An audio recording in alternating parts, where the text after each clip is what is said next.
Hello, and welcome to the Corporate Storytime podcast series. My name is Lucas Robinson, the host of the podcast. On this pod, I'll get the opportunity to talk to ASX company leaders and innovators as they run through their personal executive journeys and the stories behind the companies they are helping to grow today.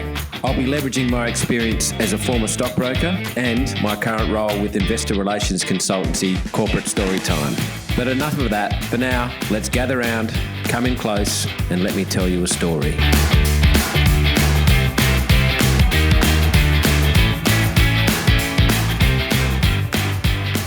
Hello and welcome to the Corporate Storytime podcast, the newly reprised Corporate Storytime podcast. Today we've got Marty Moloney, CEO of ASX-listed explorer Buxton Resources, in for a chat. Not the first chat that we've done together, Marty. The last recording sounded like it was we were positioned in a bathroom or something like that. So we've had to use that as a dress rehearsal. Rainwater tank, I was thinking. The basement tapes. Anyway, some great material. I'm sure we'll be better for the run anyway. Buxton's been listed on the ASX since 2007. Under the ASX code BUX, and the company is exploring and advancing projects for critical minerals such as graphite, nickel and copper, with projects in Western Australia, but also as far away as Arizona in the US. Before we get into the Buxton story, Marty, in detail, can you give us a bit of backstory on yourself, where you grew up, education, and how you got involved in the minerals exploration scene? Thanks, Lucas. Yeah, and hi to everyone out there and out there listening to this. So I grew up in central North Queensland, a place called Bowen, on a mango farm. I remember when I was about 6, sitting down in front of the family's library and pulling off a book of rocks and minerals. And it was at that point that I knew what I wanted to be, which was a geologist. Light bulb moment in the family library with some shiny pictures of rocks. Yeah, and it kind of makes things easier, I think, when you know what you want in life generally. But yeah, so ever since then, I wanted to be a geologist. I was a bit disappointed when my elder brother also decided to become a geologist. But so now we have 2 geos in the family. Oh, where does he reside? What sort of projects is he involved in? Neil works for Newmont, and he, after getting his geology degree, he did various other things, including an MBA and this, that, or the other. But now he's basically like the looking after all of the digital sensor information for Newmont globally. Okay. So he's just been up the Tanami and he's on his way up to Lahire. Went and studied from Bowen. I went to Brisbane, studied geology at QUT, and after second year, decided to take the uni up on its cooperative education program, whereby they placed students into one of the major mining houses, and I got a job at Mount Isa Mines. And so I was working in their exploration office in Spring Hill, and it was intended that I was going to be looking after an exploration program in northwest Queensland, but they had a cutback. It was a bad time for copper. So your exploration program wasn't in Mount Isa, it was sort of somewhere northwest of Mount Isa? Or? Well, I'd literally only been there 2 or 3 weeks when this cutback happened, and I wasn't actually sure where they were going to send me, but I was working with the Northwest Queensland exploration team. So I came in after lunch one day, and Ian Willis, the manager, the exploration manager for Northwest Queensland, had the unfortunate task to let a lot of people go, but he managed to find me a transfer internally in MIM to what was called the deep copper mine at that time. So this was a residential role in Mount Isa, working at what became the Enterprise mine. So, I shifted from Brisbane up to Mount Isa. I was working underground, mapping development on a daily basis, playing 500 and doing all the other things you do in a regional northwest Queensland mining town when you're young. And yeah, it was a fantastic and sort of transformative experience for me as a geologist, because I got to see an ore body from the inside out, and it really gives you a feeling for the sense of scale for what's required to find basically what it means to be an economic deposit. Yeah. So, yeah, I went back to Brisbane after that year and finished uni, and actually got a job as a student in the Mount Isa Mines Exploration office back in Spring Hill. And that was really helpful to getting through third year at honours. And MIM offered me a full-time job after I graduated. So I started my career with Mount Isa Mines in Mount Isa. And at Spring Hill, when I graduated, I was... Spring Hill being a suburb of Brisbane, which was the headquarters of MIM, yeah. MIM Exploration, that's right. I got to work with some incredible geologists there. And so, I was put into the project generation team, and I started to get an understanding for that early stage part of the mining pipeline. And I really enjoyed that time. I got the opportunity to travel to their various offices around Australia and internationally. Got exposure to various different types of commodities, although they were particularly focused on copper. Yeah. Which is useful now because, as we speak, copper is enjoying a really strong resurgence. And there's an extremely strong outlook. And, of course, you've got an extremely exciting project in Arizona called Copper Wolf. It was directly relevant because Mount Isa Mines were looking for copper porphyries. So the geological experience that I got from MIM was directly relevant to where we are today with Buxton and Copper Wolf, for sure. From MIM, I had various roles in, I started a geophysical survey company with some mates for a few years there in the early 2000s, went back to MIM, and I was there for the Xstrata takeover. After that, I worked for a sort of consulting company, which was the technical arm for a couple of floats, Kentor Gold in Kyrgyzstan and Mirasol Resources in Argentina. Yep. So the business has taken you to the four corners of the earth. Yeah. I think it's helpful to see lots of rocks. There's a saying that the best geos are the ones that have seen the most rocks, and there's plenty of geos out there that have seen more rocks than me. But it's a good thing to move around in this industry, particularly to give you that sort of global experience. It's helpful for us right now at Buxton. So. And included a move to Northern Ireland at some point. Yeah. From your LinkedIn profile. That's right. After Global Ore Discovery, that consulting company, which is still in operation, I worked for Fundalara in Perth, and then I worked for Dalradian Gold in Northern Ireland, drilling out what is a world-class gold resource, which is still to be developed. I got a job back in Perth with Aluka after that, and then I worked for Squadron for a period of time, and that brings us to when I started with Buxton in 2019.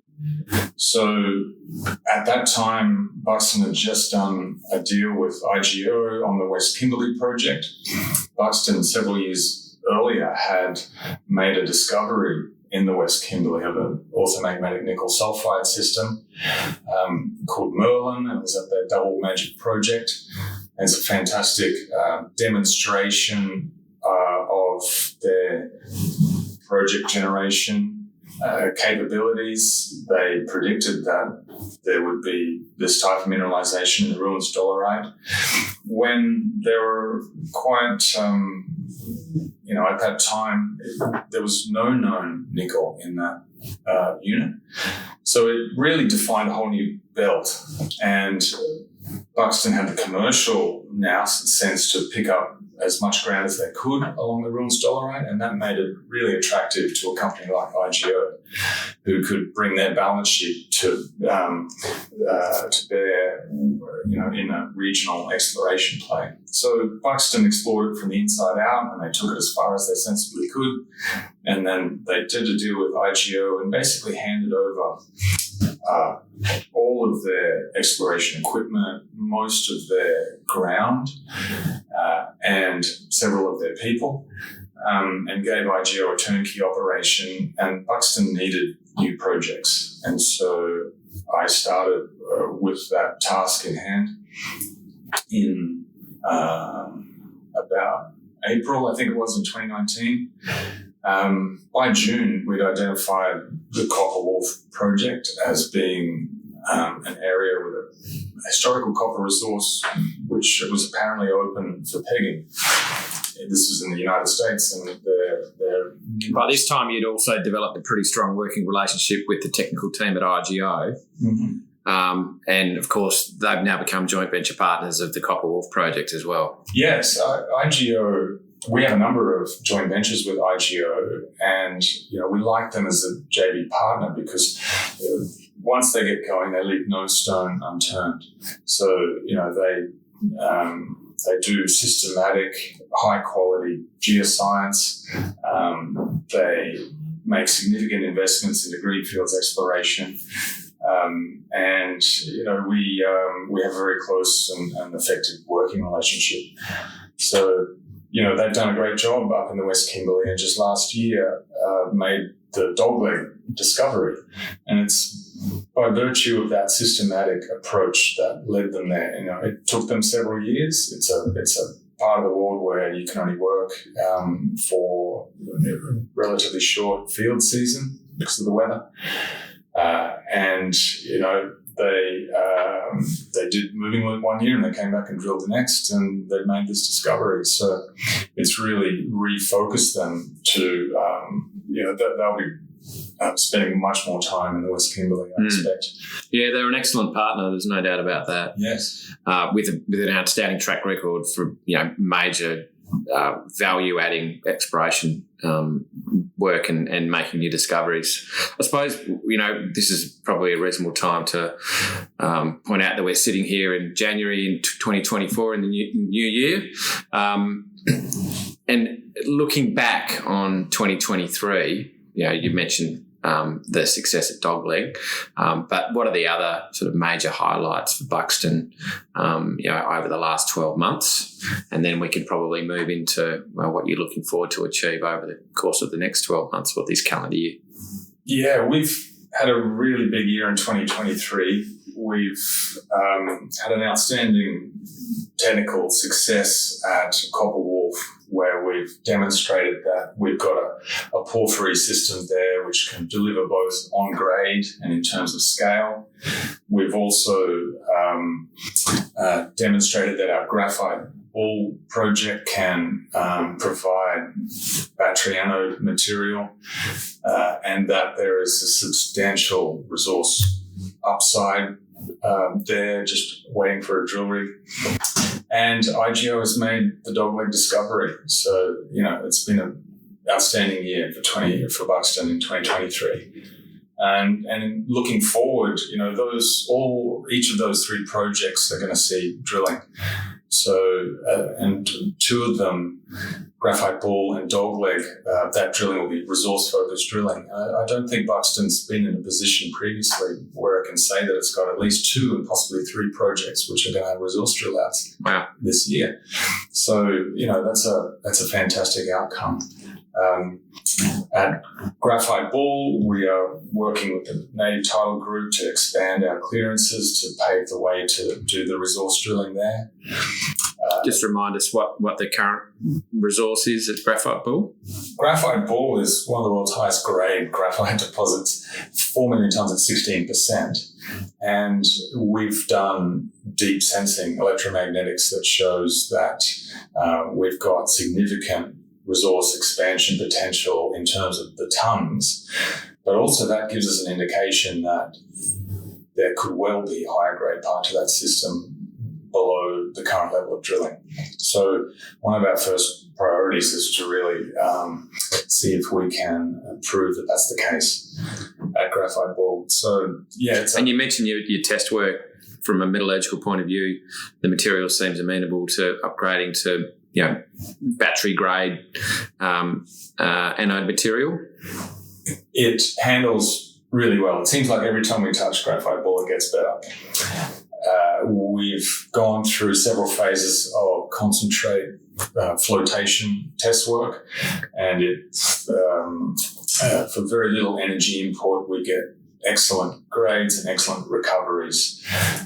So from that concentrate, we've then been able to prove that it micronizes and spheronizes and purifies up to the highest product quality level for that intermediate product, which is uncoated purified spheronized graphite. From there, we've been doing electrochemical test work, and we've received the preliminary results, but you'll be hearing from us very soon on the anode side of it. So, Buxton Graphite Ball has actually made its first battery. Wow. It's not hard to work out why, you consider this to be one of, if not the premier graphite projects in Australia. That's right. It is just a matter of putting the work in now. Graphite's a challenging market in terms of China's dominance, but we're seeing a lot of incentivization now coming out, particularly out of the US, with things like the Inflation Reduction Act and the Clean Vehicle Credits. And Buxton, as a corporate entity, is not subject to the foreign entity of concern criteria, so we're fine from that point of view. It's a Tier 1 graphite deposit in a Tier 1 mining jurisdiction. And you own 100% of it. And Buxton owns 100% of it. Yeah, so it's a fantastic asset. We can work it year-round. It's got low holding costs. So, we're going to be pursuing that aggressively. That's exciting. Yeah. So, more recently, the news flow out of Buxton has been pertaining to drilling results and new lead generation around Copper Wolf. Do you want to just run through what the highlights were from the drill program that was completed in the second half of last year at Copper Wolf, and why you're so excited about what you're seeing, where you've drilled, but also in the regional prospectivity? Yeah, sure. So last year we drilled 2 holes at Copper Wolf. The intention was to drill just the one, but basically the first hole failed as we were just getting into the most interesting part. And so we've had to repeat the hole. That process took a while, but the intention of it was, particularly from IGO's point of view, to demonstrate that there was a working porphyry system there, because the project doesn't come with any core. Being the United States, they don't curate their historical exploration information. So what historical exploration do you know of that in terms of drilling that's been done on this project? So there's around about 40 drill holes were drilled between 1966 and 1981. And then in 1990... So those results just aren't catalogued anywhere? We have assay reports, and we have geological logs for around about 70% of those holes. Right. We know where the rocks aren't. They've been lost somewhere along the way. Yeah, they've been tipped out at some point. So no, there's no core. As I was saying, that there was a couple of drill holes by a Vancouver-listed junior in the early 90s. But since then, basically, there's been no drilling on the project at all. So from IGO's point of view, this is a part of their due diligence exercise leading into the decision to strike the joint venture, is that they wanted to actually see the core. So we drilled our own. And what we saw is that we've got an intense vein stockwork with potassic style alteration and very good moly grades. And we've got a few we've got quite a bit of evidence now that there are several geological factors that can contribute to a high-grade porphyry system. So we've seen some high-grade results out of the drilling, but what most importantly we have now is a geological understanding of what we need to look for in terms of these coalescing factors to go and find, say, 500 million tonnes of 0.8 copper. That's now our sort of internal working exploration target. And we can see geologically that that's feasible. And where we drilled is closer to the known drilling, and that's in the area of the joint venture. What we've done subsequently is Buxton has pegged a lot of ground around the joint venture, which it owns 100%. The Copperwolf joint venture has a mechanism where IGO can exercise a first right of refusal, but Buxton's basically free to operate its 100% ground as it wants to. And fairly recently, you have released an announcement to the ASX regarding the prospect you've named Wolverine, which lies within Buxton's 100% tenement. That's package. Correct. And it's unbelievable that in a first world country with a rich mining history, a geo can walk around and map outcropping porphyry style intrusives, but with porphyry style mineralization and veining and alteration. And that's exactly what our geologist Dal Cameron in the US has done. Obviously, when we saw... I'm looking forward to seeing some of those photos in an announcement, because I think that they will get pulses racing. Oh, it certainly is very compelling viewing for us geos, for sure, to see these vein stockworks and, B-style veins. And we're looking at outcrops, which apparently are more veining than not. And these are places which haven't been drilled. So we've started in the northeast at Wolverine, and we've recently been undertaking additional claim staking in that area. And the geologist is seeing veining out of the window of the helicopter as he's going around. We've utilized that helicopter to go and look at some of our 100% tenure in the western side of the project. There are windows where the basement's cropping out. So, and that means we don't have this issue of having to drill through a cover sequence to get to the mineralization. It's at surface. So it makes the job a lot easier. It is a game changer for Buxton. All of a sudden, we've got 100% ground. We've got a demonstrated porphyry system next door. We've got a joint venture with a company that leaves no stone unturned on that ground, and we've got the capacity to progress. Be the masters of our own destiny in the adjacent areas. And so looking forward to 2024, we've got, drilling at the Copperwolf joint venture, we've got drilling at Graphite Bull, we've got drilling up at Dogleg. We've also got drilling at Wolverine. And so our geologist met with the Bureau of Land Management on site yesterday. No red flags. We're expecting to have permits to drill that within 3 weeks. Wow. And so in February, our first job is to get a rig turning at Wolverine. Wow. And can you just remind us, the second hole drilled at Copperwolf in the joint venture with IGO, what that achieved in terms of the strike or the intersection, the width and the grade? So assay results from that second diamond hole returned 405 metres at around a 0.7 copper equivalent. Depends what moly price you used. So at the bottom part of that hole, though, there was a fault, and what's happened is that a lower grade part of that system has been juxtaposed against that top 400 odd metres. So essentially what we've got is sort of a hunt for the other half of Red October. Right. Depth there. But IGO can see now they've got a lot of a lot of core material. They're throwing the kitchen sink at it in terms of their analysis. I think the point to take out of this work is that there's a working porphyry system that we've got there at depth at the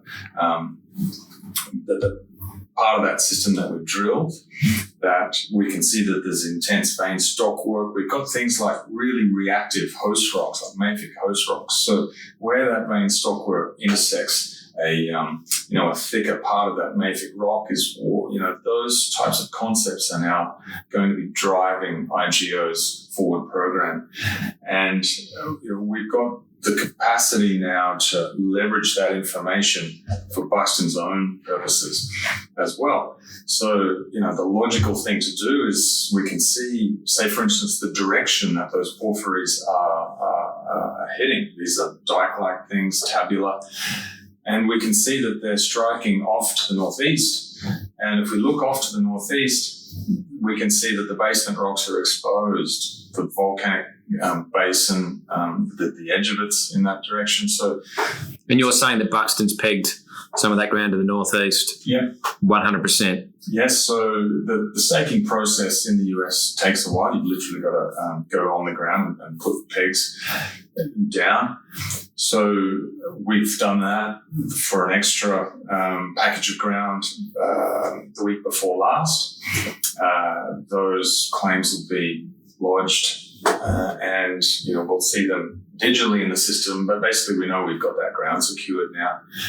And work's ongoing with mapping. We've got 2 geos going in a helicopter, on quad bikes, getting around the whole system, adding value basically for Buxton shareholders. And, there's Copper Wolf is sort of a resource drilling opportunity now, close to where we've drilled, but really it's an exploration opportunity. We've got a huge package of ground there. It stretches about 7 kilometres from one end to the other. We've got porphyry mineralisation from one end to the other. So it's a huge opportunity there. Yeah, sounds amazing. And I can well and truly see why IGO view it as being a very high priority exploration project amongst their entire global portfolio. Yes, well, we at Buxton would like to think that we've coughed up the number 1 and number 2 ranked projects. Yeah, Copper Wolf and Dogleg now. How they look at it, it's kind of obviously up to them. But we at Buxton have a track record for delivering discovery. And we are project generators. Typically, we'll take projects as far as we can with the balance sheet of a junior. This tends to be our philosophy. But, and so for a porphyry project, which is a big area and requires lots of drilling, it makes sense to get a partner in to, and to fight for as much equity as we can in the projects for as long as we can. But for something like Graphite Bull, that's very sensibly progressed with our balance sheet. And so, we'll keep 100% of that for as long as we can. Yeah, so as a Buxton shareholder, you can expect to be exposed to key battery minerals such as copper, graphite and nickel. And you've got, cutting edge exploration partner in IGO involved in 2 of those projects, plus incredible sort of leverage and upside with respect to the 100% projects at Graphite Bull and the projects that surround the IGO joint venture in Arizona. And the thrill of discovery. So get on board. Well, Marty, that was brilliant, mate. I think we're even better the second and third time around. Yeah. No, it's been great. Thanks for the opportunity to come on. No worries. And, listeners, stay tuned for more activity and pods from the Corporate Storytime podcast. Thanks, Marty. Thank you, Lucas. Cheers.